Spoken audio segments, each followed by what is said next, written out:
Now it's my honor to introduce Abdulrazag Alajlan, who's going to present the alumni speech on behalf of all SABIC SSP 2018 graduates.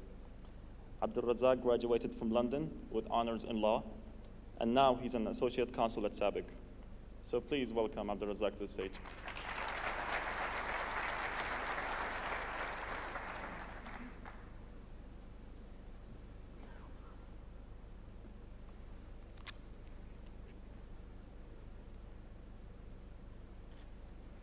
باسم من أزاح ستار السماء عن بزوغ فجر جديد، مرسل السحاب تلبية لاستغاثات العطشى، خالق الإنسان من ضعف ورازقه الهدى، باسمه الله الرحمن الرحيم.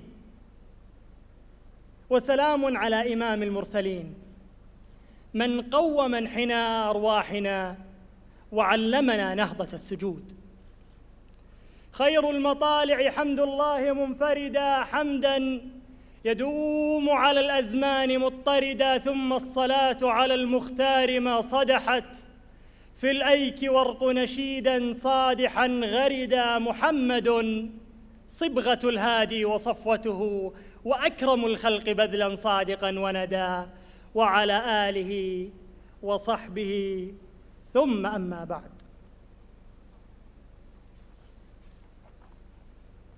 It is a great honor to be speaking here today on behalf of the SABIC Scholarship Program alumni. Today, and right in this auditorium, we're having executives, SABIC leaders, and we're also having our beloved friends and colleagues. I would like to extend a warm welcome to all of you.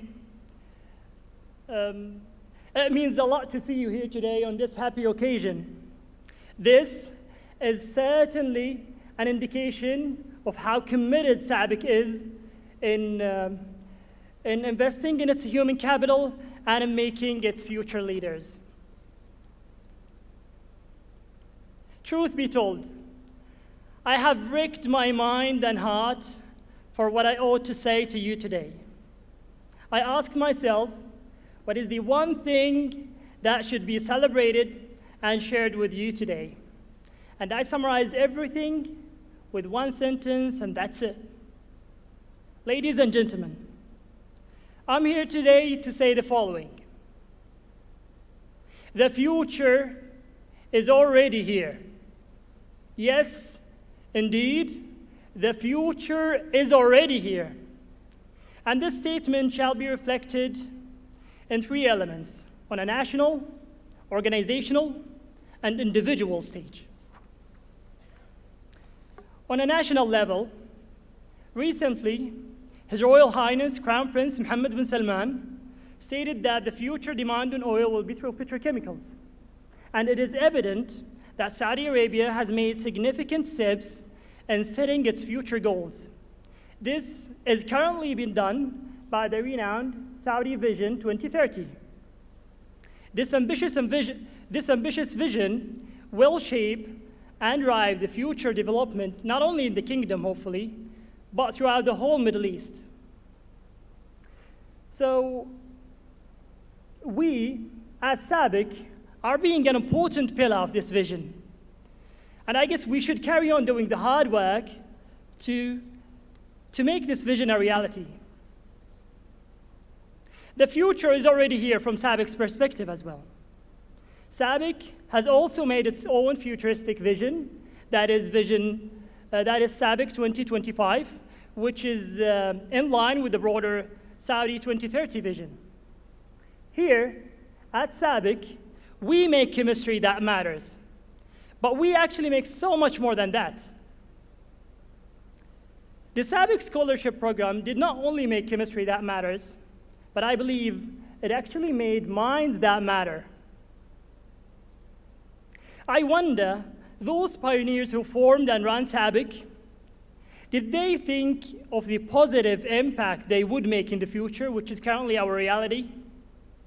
Whether it is regional, institutional, or personal, there has been a significant impact on thousands and thousands of employees. And for decades, SABIC has been shaping and driving its man and women power. So a big thank you to SABIC. What has been done here worth recognition, reflection, and celebration. Because I believe SABIC invested and has been investing in its people to produce national talents who are of international skills.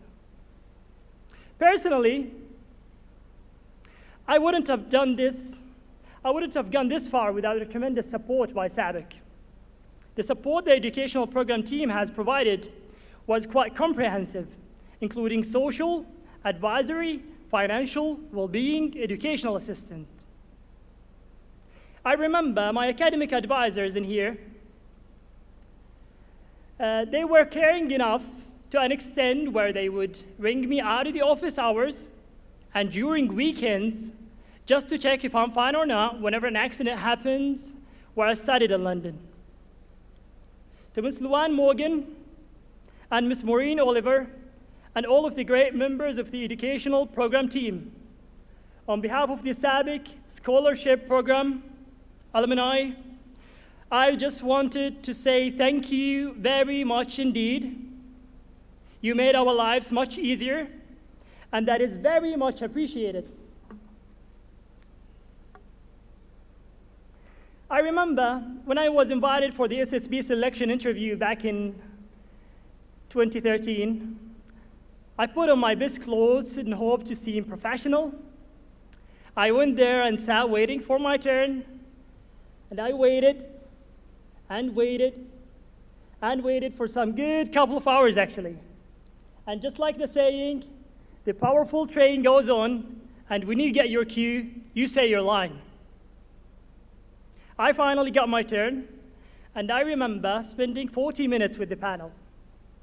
At some point, one of them asked me, saying, "Why should we send you to study law in the UK when you are barely able to speak English?" Obviously, he was meant to push me at that point, but as a matter of fact, 5 years ago, I was hardly able to speak English. Yet, I looked at him and said, "With due respect, sir, I can assure you," I said, "With due respect, sir, you can leave this matter to me, and I can assure you I won't let you down. And mark my words, sir, if Allah is willing, in 5 years' time, I will be of SABIC's added value." After the interview, alhamdulillah, I was given an immediate offer, which I couldn't believe. I came back home, and I still remember that look in my parents' eyes. They were incredibly proud, and that meant the world to me. The message I would like to pass to my dear friends and colleagues is embedded within a quote by William Shakespeare. "Some are born great, some achieve greatness, and some have the greatness thrust upon them." In life, we can't always count on being born great.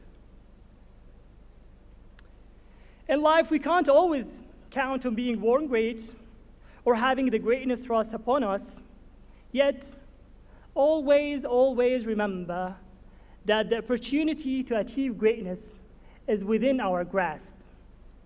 Keep in mind that many of the world leaders and heroes started their lives as an average person, yet they made a significant impact in the world.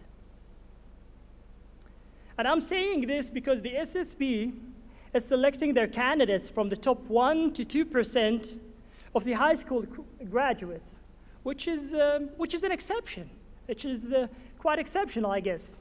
The point is, in most cases, being among the top percentage academically means that you have been blessed.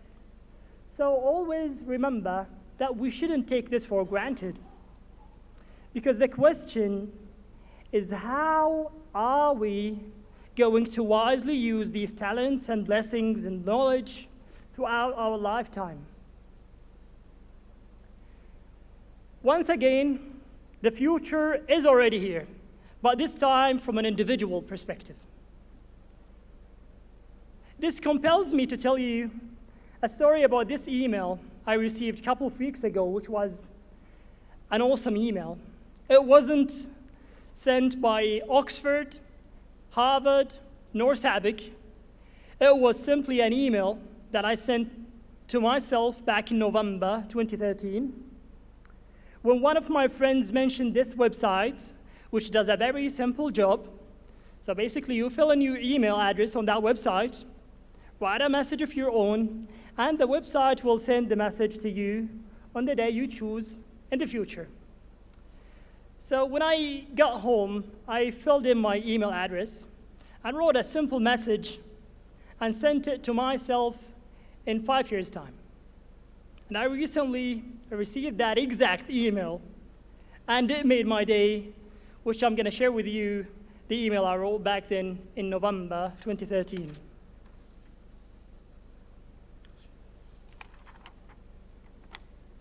Dear future me, I hope this email finds you well. I just want you to know, for the record, that I'm doing everything I can to be the best version of you. Best wishes, Abdulrazag Alajlan.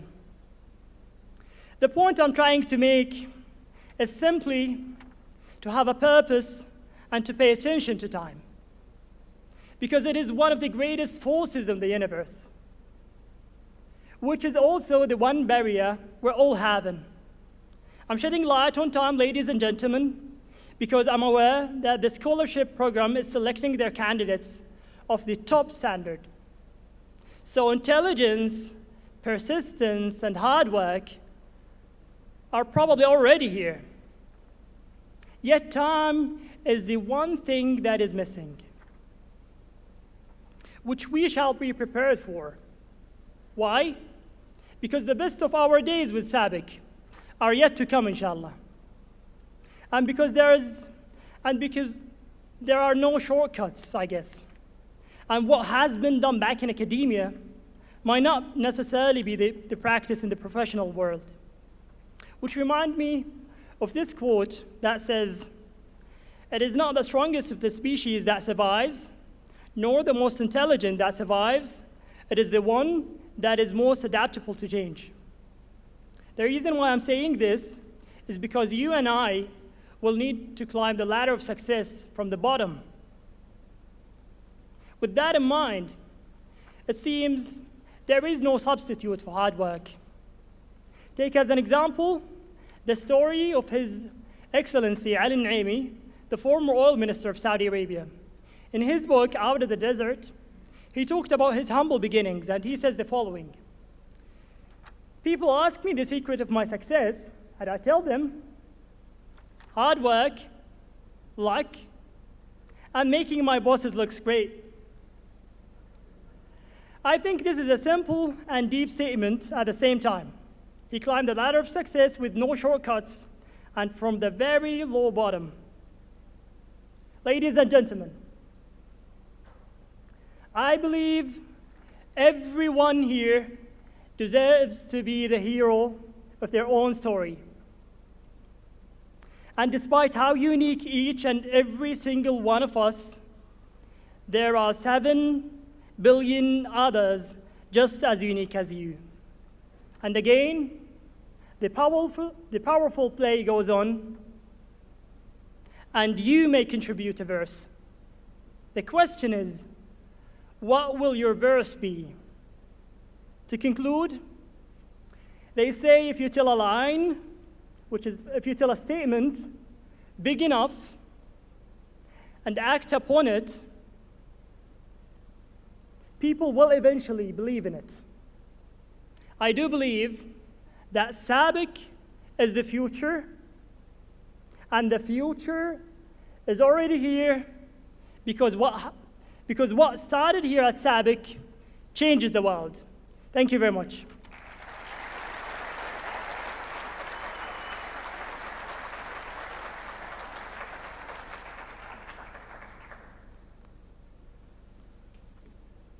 Abdulrazak. Abdulrazag, just before you leave, I would like to say thank you. This was exceptional.